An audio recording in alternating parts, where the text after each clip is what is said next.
Question मेरा आपसे ये है कि अल्लाह को एक मानना मतलब ईश्वर एक है, यहाँ तक हमारे और आपके बीच में कोई मतभेद नहीं है। हमारे ऋग्वेद में आता है कि एको हम द्वितीयो नास्ति ब्रह्मम सत्य जगत मिथ्या।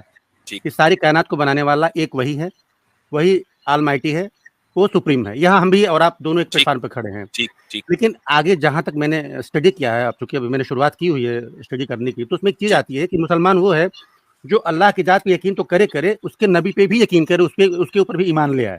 ठीक।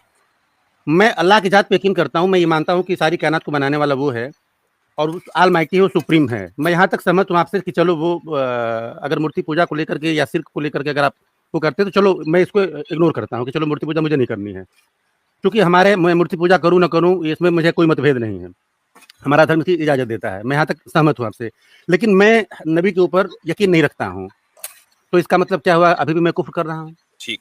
मैं इस्लाम आपसे को एक मानो सवाल मेरा स्पेसिफिक मैं क्वेश्चन समझ है। गया, मैं समझ गया आपका सवाल। अब मैं उसका अपनी बात जवाब कह मुझे दूँ। देने दीजिए। जी। जी, मैं स्पेसिफिक मेरा स्पेसिफिक क्वेश्चन क्या ये है कि अल्लाह की ज़ात को मानना इस्लाम को मानना है या उसके नबी को भी मानना कंपल्सरी है? इस्लाम अल्लाह की जात और उसकी बात दोनों को मानना है।